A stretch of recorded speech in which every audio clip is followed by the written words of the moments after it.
Today we're going to study our last operational rule for derivatives. We're going to talk about how to find derivatives of functions that are composed. So things like sine of x squared or the square root of e to the x. We'll be talking about finding those sorts of derivatives. Just as review, kind of think along with me. We have a number now of function rules. We're almost to the end of those. We have the derivative of a constant, so y equals 5 or 7 or negative 2. That would be a horizontal line, so its derivative is 0. The derivative of power functions, the derivative of x to the n is n times x to the n minus 1, or bring the power down, subtract 1 off the power. The derivative of sine x is cosine. The derivative of cosine is negative sine. The derivative of tangent is secant squared. The derivative of secant is secant tangent. And then we have a host of operational rules. We know what happens if we have a coefficient times a function, like 3x or 4x squared, so numerical quantity times a function. We know that the coefficient comes along in those cases. We know what happens if functions are added or subtracted. We get to just add or subtract each function that's involved, the derivatives of each. We know what happens if functions are multiplied. So the derivative of f times g is f prime g plus f g prime, or fig figgy, if you like that. And then quotient rule, which is very similar to product rule, except we have subtraction in the numerator and we have a denominator all over g squared. So f prime g minus f g prime all over g squared. So our last rule today, operational rule today, is about when functions are composed. And in order to begin to think about that, we have to make sure that we can recognize a composition when we see it, as opposed to a product or something else. So in the situation with a composition, we have multiple operations happening to a single function. So we don't have multiple functions like we have with product rule. Instead, we have a lot of different, sometimes multiple operations with a single function. We'll start out considering things that only have two, what I call lepers of composition. We're going to think of those as an inside and an outside function. So here's some examples that we have here of functions that were formed as the result of composing two things. In the first one, and we're thinking about what function is on the inside, what's on the outside. One way to kind of come up with inside and outside is just to look visually, what function is kind of tucked into another function. The other way to think about it is if I were to substitute a value for x, what would happen to it first? And then what would the next layer of operation be that I wanted to do? So in the case, this very first example, I see that x to the 5th plus 1 is physically on the inside. I also see that if I were to plug in a value for x, I would do x to the 5th plus 1 first, and then I would find the cube root of that. So that tells me that x to the 5th plus 1 is my inside function, and my outside function is cube root of. And I can call it cube root of x, but typically as we begin thinking about this, it's easier somehow for me to just write cube root of than to think of it as cube root of.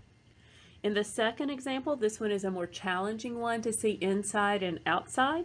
But if I were to plug in a value for x, I would square it first and then multiply by 3. And then once I had that quantity, I would do e to that power. So that makes my inside function 3x squared. And my outside function e to the. Then for the last one looks very similar to the first one. There actually is a function inside another function. So my inside function is 5x to the 3rd minus 5x plus 3. And my outside function is square root of. So now we're looking for a rule for what's the derivative of functions that come to us this way, that are the result of composition. And I'm actually going to work the 3 examples first, so that you can follow along and see a pattern, and then we'll go back and actually write the rule and see how the rule applies here.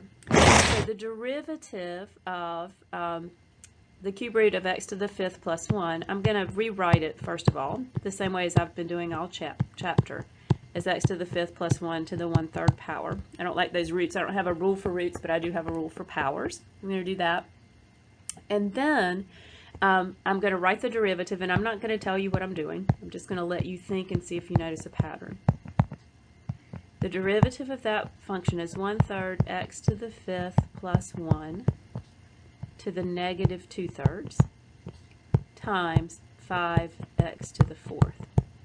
So as you're thinking about that pattern, one thing to notice is that I originally had a composed function that had what I would call two layers. I had an inside and an outside. When I took the derivative, I actually got two different pieces. I now have two functions. See, x is here twice. So I have function 1 and function 2. So the derivative got bigger than the initial function.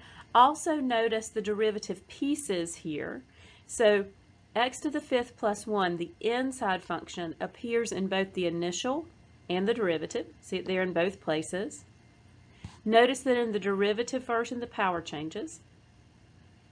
Then I also have 5x to the 4th, which I recognize as the derivative of x to the 5th. It's kind of trailing back here. It's my second function. Okay, I'm going to do the same thing with this one. I don't need to rewrite it. I do remember that 3x squared was my inside and e to the was my outside. So the derivative of this function is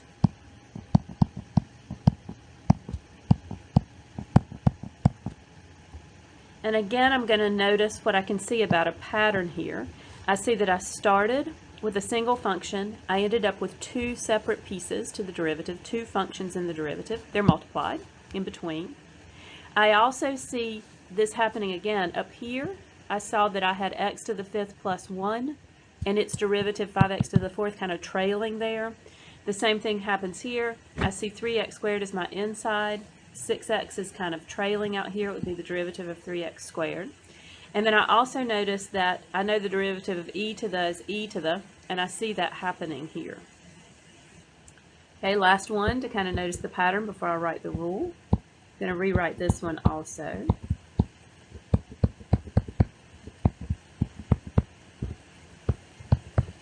The derivative of that function would look like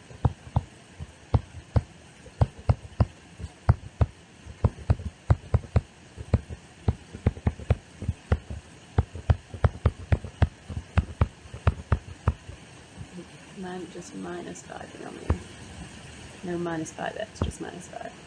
So again, if I kind of continuing to look for that pattern, I see if I disregarded the inside piece here, I see the derivative of that 1/2 power. I have 1/2, negative 1/2. Then trailing back here, I have the derivative of 5x cubed minus 5x plus 3, 15x squared minus 5. So hopefully that gives you some kind of insight into the pattern that's going on here. And the derivative of a composed function is the derivative of the outside evaluated at the inside times the derivative of the inside. It should be times h prime.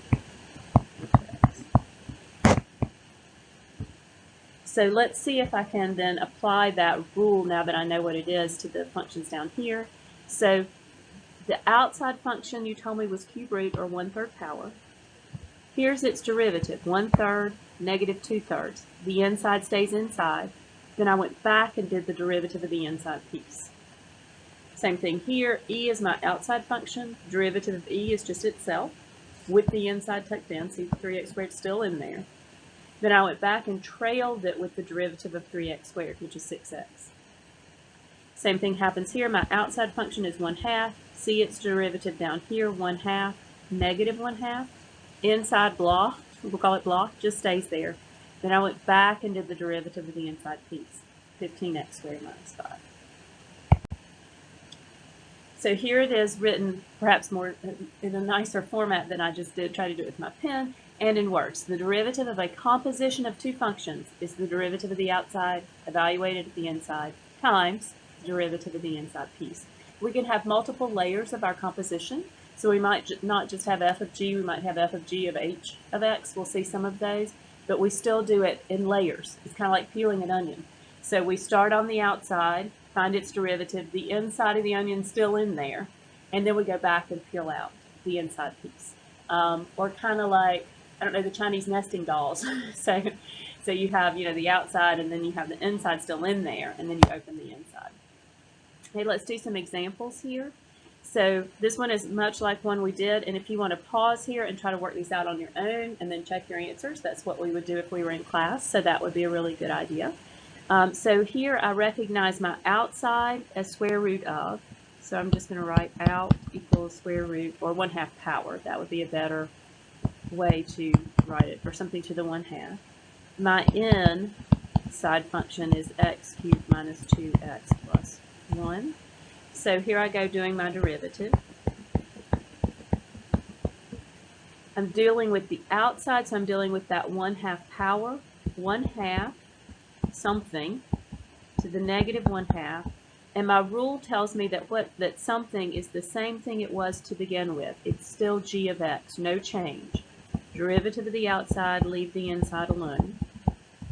Then I'm going to go back and peel off the next layer, and the next layer is the derivative of the inside. There's my inside, and its derivative would be 3x squared minus 2. Looking at the next one, my outside function is sine. Out is sine of something. My inside function is x squared. So I'm doing the same process. Derivative of my outside, the derivative of sine is cosine. Copy. X squared does not change, so you kind of give your brain a rest. And then times the derivative of x squared, which is 2x. So again, notice that there are 2 layers to the composition, an outside and an inside. I do the derivative of the outside, leave the inside alone, times the derivative of that inside piece. 2 layers of composition, 2 derivatives. Both the derivatives don't happen at the same time. They happen at 2 different times. Also notice that I know this is a single function with a composition because x is only there one time. Looking at the next one, we did an exponential example, but looking at this one, my outside is e to the, and my inside is 3x. So my derivative is, the derivative of e to the is e to the inside stays inside, times the derivative of 3x, which is 3. 2 layers of composition, an in and an out, 2 parts of the derivative. Last one, we're going to rewrite these every single time. If you see a 2 written beside the name of a function, not the symbol like x, not a variable like x or y, but written beside cosine or sine or natural log, you are going to rewrite that. Otherwise, you miss the problem. So cosine, that means cosine x, whole thing squared. That means my outside is squared, and my inside is cosine x. That's cosine. So my derivative then,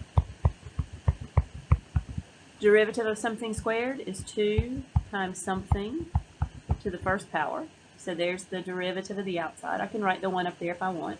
Cosine x, times the derivative of cosine, which is negative sine x. I did the derivative of the outside, 2, left the inside. It's like my brain gets to take a break. It's done one derivative, it takes a break until it needs to do the next derivative. 2 layers of composition, 2 parts, 2 functions in my chain rule result. Okay, a couple of more examples, a little more complicated, and then we'll do some more of these in class tomorrow. If I look at this function, this f of x, I actually see 3 layers of composition. That means my derivative is going to have 3 parts. I'm going to do one derivative of each layer. So my outer, a big out, is cube root of. Then my next layer, so layer 2, or I don't know what to call that layer, I'm going to call it layer 2, is secant. And my inside, oh, there's 4 layers, is e to the, and my inside of that is n is 4x. So when I go to take my derivative, I'm going to have 4 different pieces to that derivative. So I'm here, right, to the 1/3. Starting on the outside is 1/3, so my derivative says, do the derivative of 1/3 power. So that's 1/3 and negative 2/3. The inside stays the same. I don't even have to think about it. I just copy. Now I've done the 1/3. Now I'm going to come back. My next layer is secant.